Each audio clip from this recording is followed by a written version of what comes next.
Hey guys, welcome to government jobs Gyan YouTube channel. Guys, आज की इस वीडियो में हम बात करेंगे पटना हाई कोर्ट के new recruitment notification online form apply process के बारे में। जी हाँ दोस्तों, पटना हाई कोर्ट के अंतर्गत स्टेनोग्राफर के 111 खाली पदों को भरने के लिए भर्ती होने जा रही है। कैसे आप इस भर्ती में पार्टिसिपेट करने के लिए अपने फॉर्म अप्लाई कर सकते हो बिना कोई मिस्टेक किए हुए, इसकी पूरी जानकारी हम आपको स्टेप बाय स्टेप रजिस्ट्रेशन से लेकर प्रिंट तक इस वीडियो में देंगे। बस आपको इस वीडियो को स्किप के बिना शुरू से लेकर एंड तक देखना है। उसके बाद वीडियो पसंद आए तो इसे लाइक और शेयर कर दें। चैनल पर नए हो तो इसे सब्सक्राइब कर लें। साथ ही साथ आपको फॉर्म अप्लाई करते हुए जो जो भी प्रॉब्लम फेस हो रही है उन सभी का हल आपको इस वीडियो में मिल जाएगा। तो बिना कोई वक्त गंवाए चलिए शुरू करते हैं। आपको इस वीडियो के डिस्क्रिप्शन बॉक्स में हमारी वेबसाइट IND-sarkari-naukri.in के इस पेज का लिंक मिल जाएगा। यहाँ पर आपको इस भर्ती के रिगार्डिंग सभी डिटेल्स प्रोवाइड कर दी गई है। पटना हाई कोर्ट ने स्टेनोग्राफर के 111 खाली पदों को भरने के लिए नोटिफिकेशन रिलीज कर दिया है। आप 21 अगस्त 2025 से 19 सितंबर 2025 तक अपने फॉर्म अप्लाई कर सकते हो। यहाँ पर 12वीं पास कैंडिडेट एलिजिबल हैं, अप्लाई कर सकते हैं। साथ ही साथ उनका इंग्लिश शॉर्ट हैंड और टाइपिंग सर्टिफिकेट होना उनके पास जरूरी है। 6 मंथ का कंप्यूटर कोर्स का सर्टिफिकेट या फिर डिप्लोमा होना आपके पास जरूरी है। इंग्लिश शॉर्ट हैंड में आपकी 80 वर्ड प्रति मिनट स्पीड होनी चाहिए और इंग्लिश टाइपिंग में 40 वर्ड प्रति मिनट स्पीड आपकी होनी चाहिए। 18 से 37 साल आपकी आयु सीमा रखी गई है। जनरल OBC EWS के लिए 1100 रुपये फीस है। SC ST PH के लिए 550 रुपये फीस है, जो कि आप ऑनलाइन मोड से जमा करा सकते हो। आप ऑल इंडिया से ऑनलाइन मोड में इस भर्ती के लिए अप्लाई कर सकते हो। सिलेक्शन आपका written test, computer typing test और इंटरव्यू के आधार पर होगा। यहाँ पर आप इस भर्ती में पार्टिसिपेट करने के लिए इस पेज को नीचे स्क्रॉल डाउन करें, इंपोर्टेंट लिंक सेक्शन में आए, ऑफिशियल नोटिफिकेशन PDF लिंक पर क्लिक करके इस भर्ती के नोटिफिकेशन को ओपन कर ले और इसमें से आपको पूरी डिटेल रीड कर लेनी है। जैसे कि यहाँ पर आपको सभी डिटेल्स प्रोवाइड कर दी गई है, क्या डेट्स हैं जिस तक आप अप्लाई कर सकते हो, कैसे आप अप्लाई कर सकते हो, कितनी नंबर ऑफ वैकेंसीज है यहाँ पर स्टेनोग्राफर की इस पोस्ट के लिए, किस कैटेगरी के लिए कितनी वैकेंसीज है, बैकलॉग की कितनी वैकेंसीज है, क्या आपकी एजुकेशनल क्वालिफिकेशन होनी चाहिए। पूरी जानकारी आपको यहाँ पर इस नोटिफिकेशन में दे दी गई है। आप सभी डिटेल्स यहाँ से रीड आउट करें, उसके बाद अपने फॉर्म अप्लाई कर लें। फॉर्म अप्लाई करने के लिए भी आपको हमारी वेबसाइट के इसी पेज पर ही अप्लाई ऑनलाइन का लिंक दिया गया है। जैसे ही आप इस लिंक पर क्लिक करेंगे तो आपके सामने यहाँ पर पटना हाई कोर्ट का ये ऑफिशियल पोर्टल ओपन होगा। गाइस, यहाँ पर आने के बाद अगर आपने पहले से रजिस्ट्रेशन कर रखा है तो आपको यहाँ पर लॉगिन का ये लिंक दिया गया है, आप इस पर क्लिक करें। आपके सामने यहाँ पर लॉगिन का इंटरफेस ओपन होगा और यहाँ पर आप अपनी एप्लीकेशन नंबर या फिर लॉगिन ID एंटर करें, अपना पासवर्ड एंटर करें, ये कैप्चा कोड आप यहाँ पर एंटर करें और लॉगिन की स्टेप पर क्लिक करते हुए अपने डैशबोर्ड में लॉगिन कर लें और फिर वहाँ से आप अपने फॉर्म अप्लाई कर लें। और अगर आप इस भर्ती के लिए फर्स्ट टाइम अप्लाई करने जा रहे हो तो सबसे पहले यहाँ पर आपको अपना रजिस्ट्रेशन करना होगा। उसके लिए आपको यहाँ पर रजिस्टर का लिंक दिया गया है, आप इस पर क्लिक करें। आपके सामने रजिस्ट्रेशन का फॉर्म ओपन हो जाएगा। अब यहाँ पर आपको अपनी बेसिक डिटेल्स प्रोवाइड करते हुए अपना रजिस्ट्रेशन करना होगा। गाइस, यहाँ पर सबसे पहले आपको अपना फर्स्ट नेम एंटर करना है, उसके बाद आपको अपना middle name last name enter कर देना है। अगर आपका मिडिल नेम लास्ट नेम है नहीं है तो आप इन कॉलम्स को खाली छोड़ सकते हैं। उसके बाद यहाँ पर आपसे पूछा गया है कि क्या आपने यहाँ पर 10वीं के बाद कभी अपना नाम चेंज किया है। अगर किया है तो आप यस करेंगे और वो चेंज नेम यहाँ पर आप देंगे, और अगर नहीं किया है तो यहाँ पर आपको नो ऑप्शन सेलेक्ट करना है। गाइस, यहाँ पर आपको जो अपना नाम है वो 10वीं की मार्कशीट के अकॉर्डिंग यहाँ पर एंटर करना होगा। फिर यहाँ पर आपको अपनी डेट ऑफ बर्थ सेलेक्ट कर लेनी है। उसके बाद आपको अपना जेंडर सेलेक्ट करना है। फिर आपको अपना मोबाइल नंबर यहाँ पर एंटर करना है, उसे एक बार फिर से एंटर करके कंफर्म कर लेना है। कोई अल्टरनेट मोबाइल नंबर है तो वो आप एंटर कर दें। फिर आप अपना ईमेल एड्रेस यहाँ पर एंटर करें, उसे एक बार फिर से एंटर करके कंफर्म कर लें और उसके बाद गाइस यहाँ पर आप जनरेट OTP के इस ऑप्शन पर क्लिक करें। फिर आपके सामने ये कैप्चा ऑथेंटिकेशन का पॉपअप शो होगा। यहाँ पर आपको ये कैप्चा कोड इस बॉक्स में एंटर करना है और उसके बाद आपको सबमिट के इस ऑप्शन पर क्लिक कर देना है। फिर आपके रजिस्टर्ड मोबाइल नंबर और ईमेल ID पर एक OTP सबमिट किया गया है, वो OTP आपको यहाँ पर एंटर करना है और वैलिडेट OTP के इस ऑप्शन पर क्लिक करके अपना मोबाइल नंबर और ईमेल ID आपको यहाँ पर वेरीफाई कर लेनी है। उसके बाद आपको डिक्लेरेशन सेक्शन में आना है, आई एग्री के चेकबॉक्स को ओके करना है और फिर आपको ये कैप्चा कोड यहाँ पर एंटर करके रीवेरीफाई के इस ऑप्शन पर क्लिक कर देना है। फिर यहाँ पर पीछे अब तक जो आपने डिटेल प्रोवाइड कराई है उनका पूरा प्रीव्यू यहाँ पर आपको शो कर दिया गया है। आपको सभी डिटेल केयरफुली चेकआउट करनी है। इनके सामने इन सभी चेक बॉक्सेस को आपको ओके करना है और उसके बाद गाइज आपको यहाँ पर सबमिट के इस ऑप्शन पर क्लिक कर देना है। इस तरह से यहाँ पर आपका रजिस्ट्रेशन सक्सेसफुली कंप्लीट हो जाएगा। एक रजिस्ट्रेशन नंबर और पासवर्ड आपके रजिस्टर्ड मोबाइल नंबर और ईमेल आईडी पर सबमिट कर दिया गया है। आपको उन्हें केयरफुली नोट डाउन करके रख लेना है फ्यूचर यूज के लिए। और यहाँ पर गाइज अब आपको गो टू एप्लीकेशन के टैब पर क्लिक करना है अपना फॉर्म अप्लाई करने के लिए। अब यहाँ पर आपका फॉर्म स्टार्ट हो चुका है। सबसे पहले आपको अपनी पर्सनल डिटेल देनी है, फिर एडिशनल डिटेल देनी है, फिर कम्युनिकेशन डिटेल देनी है, उसके बाद क्वालिफिकेशन और एक्सपीरियंस की डिटेल देनी है, फिर टेस्ट की डिटेल देनी है, फिर आपको अपनी डॉक्यूमेंट अपलोड करने हैं, फीस पेमेंट करना है और फॉर्म को सबमिट कर देना है। तो यहाँ पर पर्सनल डिटेल देते हुए आपको कुछ चीज़ें आपकी ऑटोमेटिकली फिर मिल जाएगी जो आपने रजिस्ट्रेशन टाइम पे प्रोवाइड कराई थी।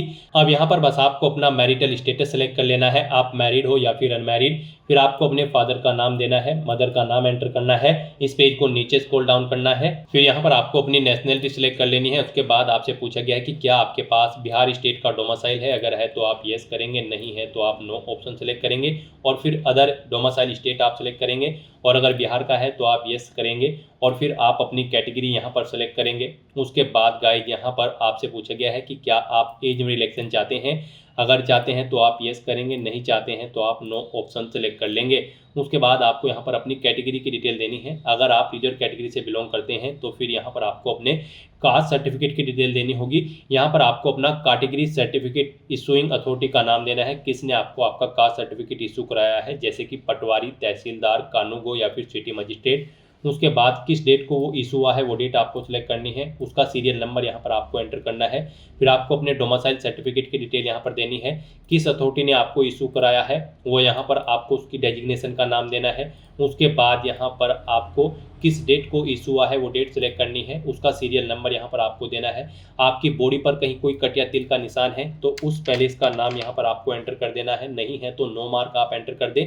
फिर यहाँ पर आपको अपनी कोई आईडी सेलेक्ट करनी है, जैसे कि PAN card, driving licence, voter ID card, passport या फिर अन्य। उसके बाद यहाँ पर उस आईडी पर आपका जो नाम अंकित है वो आप एंटर करें, उसका नंबर यहाँ पर आप दें, इस चेकबॉक्स को ओके करें और उसके बाद गाइड फिर यहाँ पर आप सेव एंड नेक्स्ट के इस ऑप्शन पर क्लिक कर दें। नेक्स्ट आपको आपकी एडिशनल डिटेल प्रोवाइड करनी है। यहाँ पर आपसे पूछा गया है कि क्या आप PWBD कैंडिडेट हैं और आपकी डिसेबिलिटी की परसेंटेज 40% से अबव है, अगर हैं तो आप येस ऑप्शन सेलेक्ट करेंगे, फिर अपनी डिसेबिलिटी की परसेंटेज सेलेक्ट करेंगे। उसके बाद यहाँ पर आप डिसेबिलिटी का टाइप सेलेक्ट करेंगे। फिर यहाँ पर आपसे पूछा गया कि क्या आपको यहाँ पर व्हील चेयर की ज़रूरत पड़ेगी एग्जाम सेंटर पर, अगर पड़ेगी तो आप येस करेंगे और फिर नहीं पड़ेगी तो आप नो ऑप्शन सेलेक्ट कर लेंगे। और अगर आप PWBD कैंडिडेट नहीं है तो सिंपली यहाँ पर आप नो ऑप्शन सेलेक्ट करें, आगे की डिटेल फिर आपको नहीं देनी होगी। फिर आपसे पूछा गया कि क्या आप गवर्नमेंट एम्प्लॉई हैं, अगर हैं तो आप येस ऑप्शन सेलेक्ट करेंगे। नेचर ऑफ एम्प्लॉयमेंट सेलेक्ट करेंगे, आप सेंट्रल गवर्नमेंट में है, बिहार गवर्नमेंट में है, पटना हाई कोर्ट में या फिर अन्य स्टेट में या फिर किसी पब्लिक सेक्टर में, आप अपने अकॉर्डिंग यहाँ पर ऑप्शन सेलेक्ट करें। फिर आपसे पूछा गया कि क्या आप जिस डिपार्टमेंट में काम कर रहे हैं उसके लिए आपने वहाँ पर NOC के लिए अप्लाई कर दिया है, अगर कर दिया है तो यस करें, नहीं तो नो ऑप्शन सेलेक्ट करें। अपना एम्प्लॉयमेंट टाइप यहाँ पर आप सिलेक्ट करें, आप परमानेंट है या फिर कॉन्ट्रेक्चुअल बेस पर है या फिर यहाँ पर आपसे पूछा गया कि क्या आपको कभी पनिश या फिर सस्पेंड किया गया है आपकी सर्विस से, अगर किया गया है तो यस करेंगे, नहीं तो नो ऑप्शन सेलेक्ट करेंगे। और अगर गाइज आप यहाँ पर एम्प्लॉय नहीं है, गवर्नमेंट एम्प्लॉय, तो आप सिंपली नो ऑप्शन सेलेक्ट करेंगे, फिर आगे की डिटेल आपको नहीं देनी है। फिर आपसे पूछा गया कि क्या आपके खिलाफ कोई क्रिमिनल केस रजिस्टर्ड है, अगर है तो आप यस करेंगे और फिर उसकी डिटेल यहाँ पर आप देंगे, नहीं है तो आप नो ऑप्शन सेलेक्ट करेंगे। आपके खिलाफ कोई FIR की गई है रजिस्टर्ड, अगर की गई है तो यस करें और उसकी डिटेल दें, नहीं तो नो ऑप्शन सेलेक्ट करें। फिर यहाँ पर आपसे पूछा गया कि क्या आप टेरिटोरियल आर्मी में सर्विस करते हैं, मिनिमम 2 साल आपने सर्विस की है, अगर की है तो आप यस करेंगे, नहीं की है तो आप नो ऑप्शन सेलेक्ट करेंगे। फिर आपसे पूछा गया कि क्या आपके पास NCC का B सर्टिफिकेट है, अगर है तो आप यस करें और फिर नहीं है तो आप नो ऑप्शन सेलेक्ट करें। इस तरह से अपनी एडिशनल डिटेल प्रोवाइड करने के बाद फिर आपको सेव एंड नेक्स्ट के इस ऑप्शन पर क्लिक कर देना है। नेक्स्ट यहाँ पर आपको अपनी कम्युनिकेशन डिटेल देनी है। यहाँ पर आप सबसे पहले अपना परमानेंट एड्रेस एंटर करें, उसके बाद आपको अपना कोरोस्पोंडेंस एड्रेस यहाँ पर एंटर करना है। फिर गाइस यहाँ पर अगर आपका कोरोस्पोंडेंस एड्रेस आपके परमानेंट एड्रेस के अकॉर्डिंग सेम है तो आप इस permanent address same as correspondence address के सेक्शन में यस के इस रेडियो बटन को ओके कर दें। उसके बाद आपका कोरोस्पोंडेंस एड्रेस आपके परमानेंट एड्रेस के अकॉर्डिंग फिल हो जाएगा।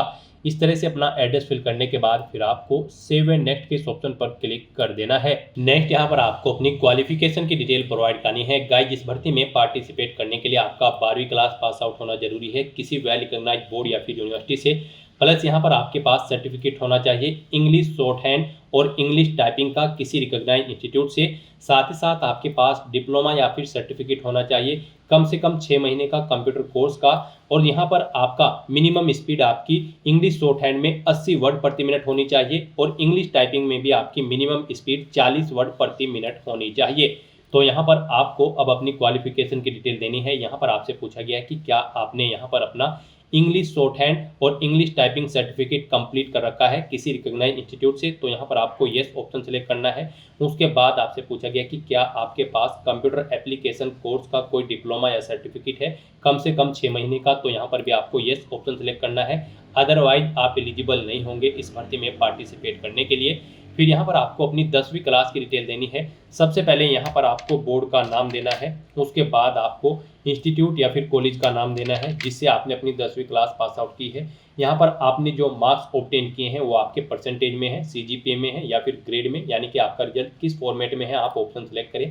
परसेंटेज में अगर है तो आप बताएं कितने मार्क्स यहाँ पर आपने ऑब्टेन किए हैं, फिर टोटल कितने मार्क्स थे जिसमें से आपने मार्क्स ऑब्टेन किए हैं वो आपको एंटर करने हैं। इनके अकॉर्डिंग आपकी परसेंटेज कैलकुलेट करके यहाँ पर आपको शो कर दी जाएगी। यहाँ पर आपका फाइनल रिजल्ट किस डेट को डिक्लेयर हुआ है वो डेट आपको सिलेक्ट कर लेनी है, अपनी डिवीजन आपको सिलेक्ट करनी है। फिर ऐसे ही यहाँ पर आपको अपनी 12वीं क्लास की डिटेल देनी है। यहाँ पर भी आपको सबसे पहले बोर्ड का नाम देना है, फिर स्कूल या फिर इंस्टीट्यूट का नाम देना है जिससे आपने अपनी 12वीं क्लास पास आउट की है। स्ट्रीम सिलेक्ट करनी है, आपके पास 12वीं में आर्ट्स स्ट्रीम थी, कॉमर्स थी, साइंस थी या फिर अन्य, आप अपने अकॉर्डिंग ऑप्शन सेलेक्ट करें। रिजल्ट आपका परसेंटेज में था, सीजीपीए में या फिर ग्रेड में, आप अपने अकॉर्डिंग ऑप्शन सेलेक्ट करें और उसकी डिटेल दें। परसेंटेज में अगर था तो बताएं कितने मार्क्स आपने ऑब्टेन किए हैं, मैक्सिमम कितने मार्क्स थे जिसमें से आपने मार्क्स ऑब्टेन किए हैं। इनके अकॉर्डिंग फिर आपकी मार्क्स की परसेंटेज यहाँ पर कैलकुलेट करके आपको शो कर दी जाएगी। फाइनल रिजल्ट आपका कब डिक्लेयर हुआ वो डेट आप सेलेक्ट करें, अपनी डिवीजन यहाँ पर आप सेलेक्ट करें। इस तरह से आपको अपनी 10वीं और 12वीं क्लास की डिटेल यहाँ पर प्रोवाइड कर देनी है। उसके बाद आपने कोई हायर क्वालिफिकेशन कर रखी है तो यहाँ पर आप सेलेक्ट करें या फिर आप अदर ऑप्शन सेलेक्ट करें, फिर उस क्वालिफिकेशन का नाम यहाँ पर दें और उसकी बाकी की डिटेल सेम ऐसे ही यहाँ पर आप प्रोवाइड कर दें जैसे आपने 10वीं और 12वीं क्लास की डिटेल प्रोवाइड कराई है।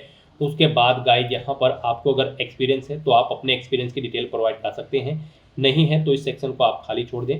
अगर आपको एक्सपीरियंस है, आप उसकी डिटेल देना चाहते हैं तो यहाँ पर आप पोस्ट का नाम दें, जिस पोस्ट पर आप कार्यरत थे, कब आपने ज्वाइन किया वो डेट आप सेलेक्ट करें। यहाँ पर आप अपना पे लेवल सीटीसी एंटर करें और अगर आपको एक से ज़्यादा जगह वर्किंग एक्सपीरियंस है तो आप ऐड न्यू रो के इस ऑप्शन पर क्लिक करें। सेम ऐसी ही एक और रो यहाँ पर ऐड होगी और उसमें आप अपने एक्सपीरियंस की डिटेल प्रोवाइड कर दें। इस तरह से अपनी क्वालिफिकेशन और एक्सपीरियंस की डिटेल प्रोवाइड करने के बाद फिर गाइज आपको यहाँ पर सेव एंड नेक्स्ट के इस ऑप्शन पर क्लिक कर देना है। नेक्स्ट यहाँ पर आपको अपनी टेस्ट सिटी सिलेक्ट करनी है। यहाँ पर आपको आपके स्टेट के अकॉर्डिंग आपकी टेस्ट सिटी को शो कर दी जाएगी। यहाँ पर आप अपनी चॉइस के अकॉर्डिंग अपनी टेस्ट सिटी सिलेक्ट करें और उसके बाद आप यहाँ पर सेव एंड नेक्स्ट के इस ऑप्शन पर क्लिक कर दें। नेक्स्ट यहाँ पर आपको अपने डॉक्यूमेंट अपलोड करने हैं और अपना फीस पेमेंट करना है। यहाँ पर आपको अपना पासपोर्ट साइज फोटो अपलोड करना है, अपने सिग्नेचर अपलोड करने हैं, अपना डोमिसाइल सर्टिफिकेट अपलोड करना है, caste certificate, English typing certificate, English short hand certificate upload करना है। फिर यहाँ पर आपको अपना कंप्यूटर एप्लीकेशन का सर्टिफिकेट या डिप्लोमा अपलोड करना है, 10वीं क्लास का सर्टिफिकेट मार्कशीट अपलोड करनी है, 12वीं क्लास का सर्टिफिकेट और मार्कशीट यहाँ पर आपको अपलोड करने हैं। तो इन डॉक्यूमेंट्स को अपलोड करने के लिए इनके सामने आपको क्लिक हियर टू अपलोड के इन टैब्स पर क्लिक करना है। जैसे कि यहाँ पर जब आप अपना फोटो अपलोड करोगे या फिर कोई भी डॉक्यूमेंट अपलोड करोगे तो आपको यहाँ पर गाइडलाइन प्रोवाइड कराई जाएगी। इन गाइडलाइंस के अकॉर्डिंग आपको अपने डॉक्यूमेंट अपलोड करने होंगे। जैसे कि जब आप अपना फोटो यहाँ पर अपलोड करोगे तो आपका फोटो 100 KB से 200 KB के बीच में होना चाहिए, जेपीजी या फिर जेपीजी फॉर्मेट में आपका फोटो होना चाहिए। डायमेंशन उसकी 3.5 सेंटीमीटर इंटू 4.5 सेंटीमीटर में होनी चाहिए। तो यहाँ पर अपना फोटो अपलोड करने के लिए आपको drop file share slash browse to upload के ऑप्शन पर क्लिक करना है, फाइल को सिलेक्ट कर लेना है और अपना फोटो आपको यहाँ पर अपलोड कर देना है। उसके बाद यहाँ पर आपको अपने सिग्नेचर अपलोड करने हैं, उसके लिए भी आपको क्लिक हियर टू अपलोड के इस ऑप्शन पर क्लिक करना है। सिग्नेचर के सामने सिग्नेचर आपके 50 KB से 200 KB के बीच में होने चाहिए, जेपीजी या फिर जेपीजी फॉर्मेट में होनी चाहिए, 200 DPI उनकी होनी चाहिए। तो यहाँ पर सिग्नेचर को अपलोड करने के लिए सिग्नेचर यहाँ पर आपके व्हाइट बैकग्राउंड पर होनी चाहिए ब्लैंक इंक पेन से। तो यहाँ पर सिग्नेचर अपलोड करने के लिए भी आपको drop file share slash browse to upload के ऑप्शन पर क्लिक करना है, फाइल को सिलेक्ट कर लेना है और अपने सिग्नेचर को भी आपको यहाँ पर अपलोड कर देना है। उसके बाद आपको बाकी के डॉक्यूमेंट्स यहाँ पर अपलोड करने हैं। ये डॉक्यूमेंट्स यहाँ पर आपके बाकी के जो सभी डॉक्यूमेंट्स हैं वो यहाँ पर 100 KB से 3 MB के बीच में होने चाहिए, PDF फॉर्मेट में होने चाहिए। उनके लिए भी आपको drop file share / browse to upload के ऑप्शन पर क्लिक करते हुए अपने डॉक्यूमेंट्स को सिलेक्ट करते हुए उन्हें यहाँ पर आपको अपलोड कर देना है 1 by 1 करके। फिर अपने इन सभी डॉक्यूमेंट्स को अपलोड करने के बाद आपको व्यू के लिंक पर क्लिक करके इन्हें व्यू कर लेना है। फिर आपको इस पेज को नीचे स्क्रॉल डाउन करना है। फिर यहाँ पर आपको आपकी कैटेगरी के अकॉर्डिंग एप्लीकेशन फीस का अमाउंट शो कर दिया जाएगा। गाइस यहाँ पर अगर आप जनरल OBC EWS कैंडिडेट हैं तो आपको 1100 रुपये फीस देनी है। SC ST PH कैंडिडेट हो तो फिर आपको 550 रुपये फीस के रूप में जमा कराने होंगे, जो कि आप ऑनलाइन मोड से जमा करा सकते हो। तो यहाँ पर आपको आपकी कैटेगरी के अकॉर्डिंग एप्लीकेशन फीस का अमाउंट शो कर दिया गया है। पेमेंट मोड आप सिलेक्ट करें ऑनलाइन। उसके बाद डिक्लेरेशन सेक्शन में आए, इन सभी चेक बॉक्सेस को आप ओके करें 1 by 1 करके। उसके बाद आपको ये कैप्चा कोड इस बॉक्स में एंटर करना है और फिर यहाँ पर अगर आप अपने फॉर्म का प्रीव्यू चेकआउट करना चाहते हैं तो आप प्रीव्यू के इस ऑप्शन पर क्लिक करें, अपने एप्लीकेशन फॉर्म का प्रीव्यू चेकआउट कर लें। कहीं पर कोई मिस्टेक है तो आप बैक बटन पर क्लिक करके एडिट कर लें और अगर सभी चीज़ें ओके हैं तो फिर यहाँ पर आपको सबमिट के इस ऑप्शन पर क्लिक कर देना है। फिर यहाँ पर आपको फीस पेमेंट के इंटरफेस पर डायरेक्ट कर दिया जाएगा। यहाँ पर अब आप अपनी चॉइस के अकॉर्डिंग किसी भी ऑप्शन का यूज करते हुए अपना फीस पेमेंट कर सकते हो। यहाँ पर आप net banking, debit card, credit card या फिर UPI के माध्यम से अपना फीस पेमेंट कर सकते हो। यहाँ पर UPI आपके लिए सबसे बेस्ट और इजी ऑप्शन रहेगा, तो आप UPI के इस ऑप्शन पर क्लिक करें। उसके बाद आपके सामने यहाँ पर कुछ इस तरह से इंटरफेस होगा। यहाँ पर आप ऑप्शन सेलेक्ट करें कौन सा UPI आपके पास है, गूगल पे, फोन पे या फिर भीम या फिर पेटीएम। आप अपने अकॉर्डिंग ऑप्शन सेलेक्ट करें। यहाँ पर आपके पास जो भी UPI है वो आप सेलेक्ट करें। फिर यहाँ पर आप अपनी UPI ID एंटर करें और वेरीफाई के इस ऑप्शन पर क्लिक करके अपनी UPI ID वेरीफाई करते हुए आप अपना फीस पेमेंट कर दें। सक्सेसफुली फीस पेमेंट करने के बाद यहाँ पर आपका एप्लीकेशन फॉर्म सबमिट हो जाएगा। उसके बाद आपको अपने एप्लीकेशन फॉर्म का एक हार्ड कॉपी प्रिंट आउट ले लेना है फ्यूचर यूज के लिए, फ्यूचर रेफरेंस के लिए। तो दोस्तों ऐसे आप पटना हाई कोर्ट स्टेनोग्राफर के 111 खाली पदों को भरने के लिए अपना फॉर्म अप्लाई कर सकते हो बिना कोई मिस्टेक किए हुए। आज की इस वीडियो में बस इतना ही। आई होप ये वीडियो आपको पसंद आई होगी। अगर पसंद आई हो तो इसे लाइक और शेयर करें। चैनल पर नए हो तो इसे सब्सक्राइब कर लें। Thanks for watching.